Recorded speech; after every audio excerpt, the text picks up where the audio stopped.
Hello and welcome to PSY 120 Careers in Psychology, Neuroscience, and Human Development. I'm Dr. Daly. I'm going to give you a little orientation to how to navigate the course and a little bit more information just on what the expectations are and so on.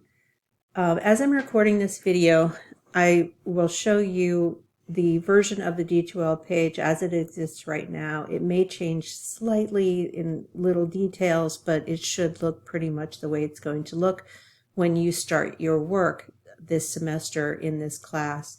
Just the title of the class will change there because it will be officially launched. So to start off, when you land on the D2L page, you'll see what you see here.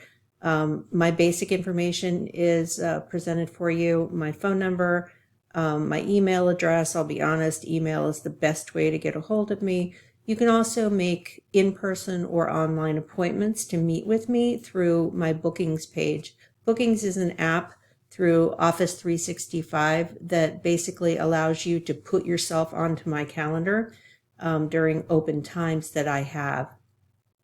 What you see on the front page, you'll have some information about perusal, which is how you access your textbook, and I'll talk more about that in a minute. You have a content browser, which is where you'll spend most of your time when you're working when you're doing your work in this course. We're going to start with the Start Here module and check out the basic information that will help you get started well in your course. So we'll start with Welcome to the class. This just gives you my basic information, who I am, how to find me, how to make appointments with me. While I'm recording this video, you see my picture here with my dog Asta. I just adopted a second dog, a little baby puppy. She may be noisy in the background. I have no idea. Hopefully you'll get to meet her sometime late in the semester when she's ready to be in public. I'm a social psychologist. I've been teaching at the University of Mount Union for 30 years.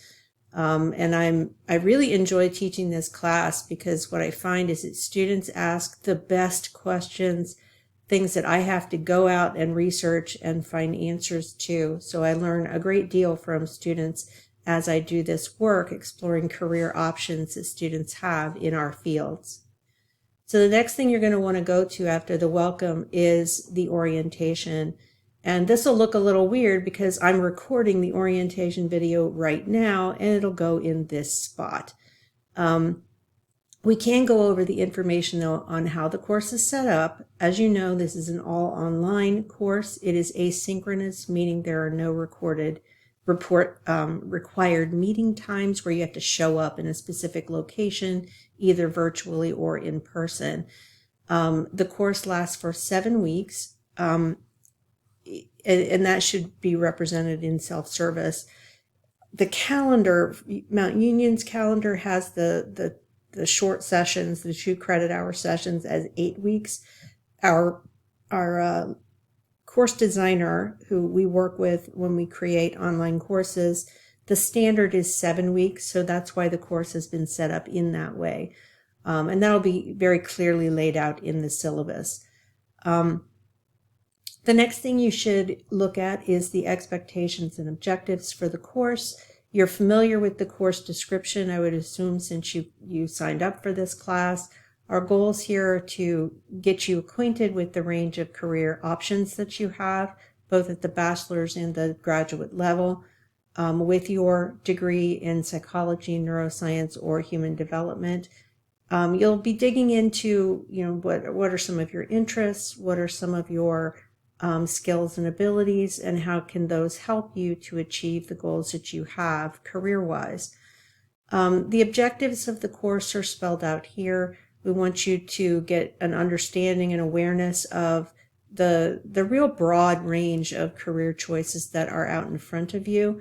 For many students, they come into studying psychology or neuro or HDFS and think very narrowly about clinical or applied careers. So, the idea of being a counselor, that is only one of many, many, many career paths that you could pursue based on your interests. We want you to look at go into these various areas, knowing what the training requirements, what the educational requirements are, so that you're making good decisions along the way. Understand how your own goals and interests can help you to turn that into a meaningful career, a productive career. Will also get you moving in the direction of building products that you will need as you pursue either graduate education or are attempting to get jobs or even internships while you're still a student, or jobs when you graduate. So we will be having you get some practice building either a resume or a curriculum vitae, writing a cover letter or a statement of purpose, and building your academic plan so that you can pursue your goals in an efficient way. A good portion of that academic planning piece means getting really, really familiar with what's required of the various majors that we offer and building out with your advisor a concrete plan for how you're going to navigate that major. Now, the next thing to look at, really important on the first week, and as we open up the syllabus, you'll see that I'll be asking you to read and engage with your syllabus first thing on the first day of class so that you know exactly what is expected of you and what you need to do. So you'll be, and I'll be going over the syllabus in a moment. You can open up and read online the PDF version. You can also download it. There's a Word version that you can download and keep a copy. There's also an Excel file containing the course map for the class. I don't know if you will find that useful or not, but it's what I use to map out my week-by-week expectations, goals, and objectives for students. I'm going to come back to the syllabus in a minute, but I want to finish the opening, getting started materials. So your course materials, where you're going to find them is through a platform called Perusal. Perusal is, I like to describe it as social media for reading. I require Perusal access to reading materials in most of my courses. And the reason I do that is because I want students to read and interact with each other as they are reading. And basically that's what Perusal does. In this class in particular, and my colleagues who've co-taught this class with me agree, as students are reading their Cuther and Morgan textbook, they are asking intelligent, smart, in-depth questions that for many of us, now that we're long beyond the process that you're involved in, haven't really occurred to us. Questions about training, questions about school, questions about certifications and licensures and all of these details that many of us just don't know anything about. And then also, asking questions and getting them answered about your programs here is also important. And a lot of that conversation, since this is an online class, I don't have you in front of me. Perusal is the only place where I can get to know you. I can talk to you. I can answer your questions and meet your needs as you move through the material. So basically, the access to the text on Perusal is the key way in which we provide engagement and interaction as you move through the course. Perusal, and I'm going to navigate up to Perusal here in a second. There's a description here, and this is copied straight from the Perusal web page about how Perusal works. And I'll leave you to read that on your own, and we can talk about it some more as we go forward. But I'll navigate up to Perusal now. And what you'll see, basically, when you get started to Perusal, after you create a user identity, and Perusal access is free, although getting access to your textbook for this class is something that has to be paid for. Through the Rater Ready program, what you need to get is a purchase code from the university bookstore, from Barnes & Noble, that you can enter when you attempt to open an assignment for the first time. the code that I've given you on your syllabus and on the D2L page, it reads daily MFXCY, all caps. That just enrolls you in this course on Perusal. When you click to open your first Kuther and Morgan assignment, what will happen, for me, I can actually open it and go to the reading assignment itself. You will have to enter that purchase code, either the code you get from the university bookstore, or you have to pay for the book on Perusal, one or the other. Your first assignment is going to be to read the syllabus. Now, Perusal makes it possible for me to upload Word documents, PDF documents. I can even give you a link to a YouTube video and have you comment on that. In one of my other classes, I have students listening to podcasts and commenting along the way. Your first assignment is going to be to look at the syllabus. And I've asked you to let me see if I can move this out of the way. There we go. Your first job, when you open this up, you'll see that I've made a comment. I've highlighted some text here, and I've asked each of you to introduce yourself, tell us something about you, so that we know, we can start to associate names with interests and various other things. So what I want you to do, the syllabus is a non-graded assignment, but I want you to read through. If there are things you have questions or comments about, you can highlight them. And it's a little hard in Word documents to highlight specific things, but once you highlight a piece of text, then you can enter a comment. If you are, for instance, wanting to ask a question of me, you can type the @ sign and my name, and it will @ me, and I will get an email saying that you have a question for me. Or you can just flag it as a question, and the system, in fact, will recognize when you are asking questions with the language that you use. And I will respond to all of those. If you are responding to someone else's question, you can @ them, or you can just respond, whatever way that you want to. And that's really how Perusal works. Now, in the graded assignments, Perusal uses an automatic scoring system. And really what Perusal is looking for is, first, reading engagement, meaning how much time are you spending in your reading? Are you reading the full chapter? Are you going from the beginning of the assignment to the end of the assignment?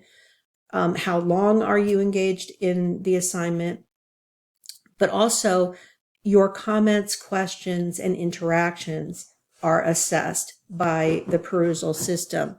And what Perusal does is to say, we want you to do more than just repeat what you're reading. We want you to do more than just say, yeah, I agree with that. You have to ask a meaningful question, engage and expand on comments that another person has made, expound on something that the authors have written. So when you highlight a piece of text, for example, if I move in here and it says, psychology is a study of mind, maybe you have a question about how that relates to non-human species. So you could type in, what does this mean if you are a person interested in psychology, but you're also interested in the behavior or mental processing of non-human species? We have researchers in our department who are interested in that kind of work. So maybe you have a question about that. Or maybe you're interested in this aspect of psychology encompassing more than therapy. Maybe that was something you believed to be true. You could comment on the fact that that's what you always thought, and you're looking forward to learning more about what those other areas of interest might be. So really, that's how Perusal works. You'll find on here that each of your assignments plus the time and date when they are due are listed throughout the entire semester. The way I interact with Perusal as your instructor, some instructors are completely hands-off. They stay out of the conversation. I tend to allow students to interact with one another unless there's a question that either I'm directly asked or that I feel like I have good information to give you to answer that question. If I see that someone is mistaken in something that they've written, like a piece of information, then I will correct that and provide additional information. If I have something that I think is useful to contribute, I might add it in. But certainly the perusal space is a space for you to interact with what you're reading, but most importantly, to interact with each other, since this is the only meaningful way that you get to engage with your fellow students in this online class. As you get started, you'll get used to perusal pretty quickly. Very, very few of my students beyond the first week still have difficulties and challenges. The biggest hurdle is going to be making sure you get that purchase code and get your textbook. In the last couple of years, that has gotten very seamless and pretty easy. So just make sure that you're getting access and getting your questions answered sooner rather than later. There is a getting started page that is offered by Perusal that you can read. You can click on this link right here and it will take you to that so that you can look at additional information. Now, beyond this, kind of opening week information, most of your time in this class is going to be spent in the weekly modules. So each week I have an outline for you of what you're going to be expected to do, what your reading is going to be about, and if there are additional assignments, like there are several reflective assignments that you need to complete over the course of our 7 weeks. In our first week, you will have one of these reflective assignments. I will provide you a summary of that. There's also a video overview that gives a little more information about how your week is going to go. The learning objectives are outlined for each week, and then the tasks for each week are outlined.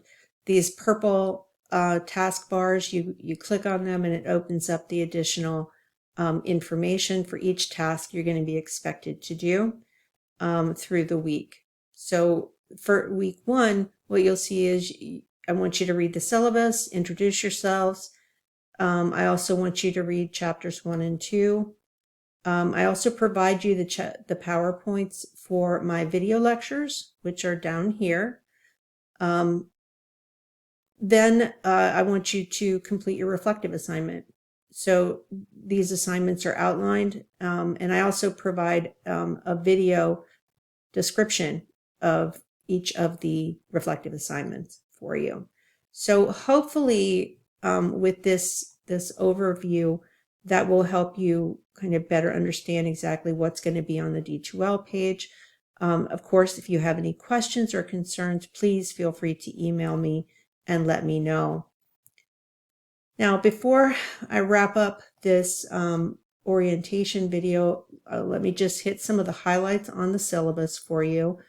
Some of the information here is also on D2L, such as who I am, how to find me, what my email is, where my office is. My office is on the 2nd floor of Tolerant and Hood in room 206. If you want to make an appointment with me, using the bookings app is the most efficient way to do that.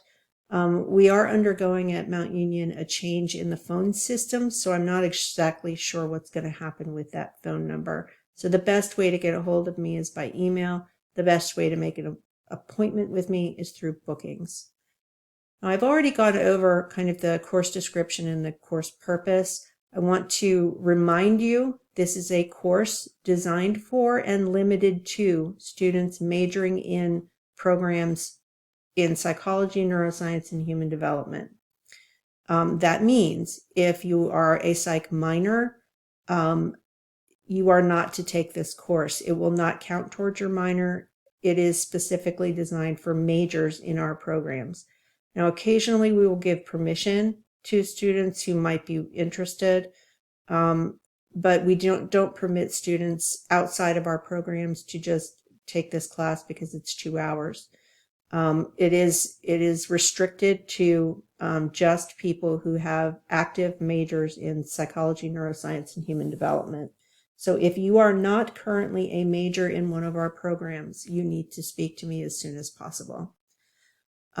We do require that you have either taken Intro to Psych here or have taken it in the past at some other institution or as a high school student. I'm going to let you read the program learning outcomes on your own to absorb those, but they are provided to you here in the syllabus. Program learning outcomes are basically goals that we have for the entire program, for all of our majors that we seek to achieve with our curriculum. The course learning outcomes, I've already visited those as I described them on the D2L page. So we'll skip ahead to what you're going to need in terms of technology. Now, this is a generic statement about tech requirements for courses at the university. It's especially important for online courses. You need to have a good working computer, access to the web. I don't need you to have access to a web camera, as I'm not requiring any kind of assignments in that way. However, if you want to meet with me online, it's helpful to be able to see your face as I'm talking to you. Having a decent internet access is helpful. You need to use your Mount Union email. Now, most of my students know to do that. Just recognize that the major way that faculty have the ability to communicate with you as a student is with your Mount Union email. We have access to that. We don't have your cell phone numbers. We don't have your personal emails. We don't want them. So you need to be checking your email. There will be times when, like, I do send a weekly email every week in my online classes, just as a point of contact. I also, if there's a situation where a student has missed an assignment, I will email them and ask them what's up and offer them assistance. If you're having problems, if you have issues that arise that are interfering with your work, emailing me and letting me know is the best thing to do. We do strongly recommend that you get in the habit of using Office 365, which is provided to you as a student at the university, to store your documents. Storing them on your local hard drive on your computer is risky and dangerous, as those computers can break down, hard drives can go bad, and it's never a good thing when that happens. You lose your work, and if you don't have it backed up, you're going to be in a world of trouble. So make sure that you're using some kind of cloud storage, whether it's Google Drive or what's freely available to you is Office 365. As I mentioned, your course materials are going to be delivered through Perusal. And as I said before, the bookstore will provide you with a purchase code through the Rater Ready program that you enter the first time you try to open an assignment through Perusal using the Kuthar and Morgan text. And if you run into problems with that, you can contact the bookstore. You can also contact me. Assignments are typically going to be due on the Sunday, completing the week, no later than 11:59 p.m. And the drop boxes are identified there. Perusal deadlines are identified on Perusal. They're also on the schedule page in the syllabus. The point breakdown and the percentage of final grade is labeled here. You'll notice that you have 5 reflective assignments that are worth either 15 or 20% of your grade. And then the sum total of your Perusal reading engagement is worth 10% of your grade. That 10% is not insignificant. It's a solid chunk of your grade. So think, if I got a 0 for Perusal, what I am losing is an entire letter grade. So it is important. The first 5 assignments, the written work, the reflective work, those you will submit as documents through the Dropbox on D2L. They must be submitted as Word documents, and you can revise each of those one time for a higher grade. This is the standard grading scale for the department that we all use. And beyond this, there are some pretty standard statements about various things like late work and academic integrity. Many of your faculty are going to be adding artificial intelligence policies. I'll be completely candid. I stole this from another faculty member. It's just a basic kind of statement saying using tools like ChatGPT, as entertaining as they can be, is considered to be cheating. If you are using the information from ChatGPT or another AI device as original, if you're presenting it as your work and using it in that way, then you are plagiarizing, you're cheating, and it will be treated as such. So you can read these bullet points, very specific things.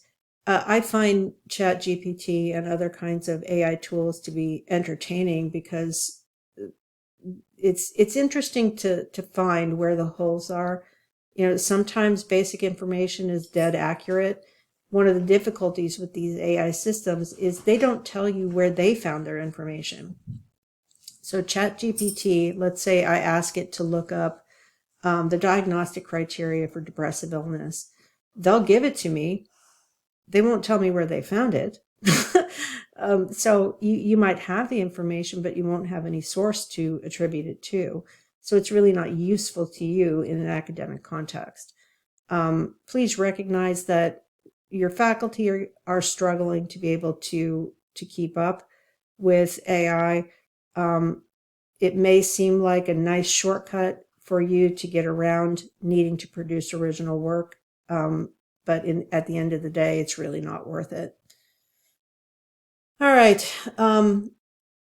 Again, these are some pretty standard syllabus statements about rights and grievances, diversity and inclusion, and the various campus resource offices are also listed here for you, as will be the case in every syllabus that you get. The reading assignment schedule is at the end here of the syllabus. It outlines for you each week what the topics are, what the reading, the required reading is, whether or not you have a written assignment and when it is due. I then have added a column here with just basic information about university deadlines that are beyond my course, but that you might need to know. So you may want to, download and print out this schedule or make a note here this first week of all of your deadlines as they need to come in. I mentioned at the beginning of the video that our instructional designer has asked us to create these courses in a 7-week format because that is becoming the standard in higher education for our courses. So this course will be 7 weeks, and as I've indicated here, your final deadline for all outstanding work is Sunday, October 8th, 2023. Work that doesn't come in by that time it will not count towards your final grade. So just be aware of that. The remaining information in the syllabus is just some hints and suggestions about how to deal with online courses. Most of you have considerable experience by this point in time of how online courses work. Whether you like them or not is another issue. And then also I've included the same how perusal work statement that I provided on the D2L page. So that is the syllabus for the course, and that concludes my orientation for you about how the course works. Again, I'm Dr. Daly. I'm really excited to meet with you, and most of our interactions, one-on-one and as a class are going to take place on perusal. So I'm hoping that you will engage there and really lean into it so that we can get to know each other well. Take care. Have a good first week.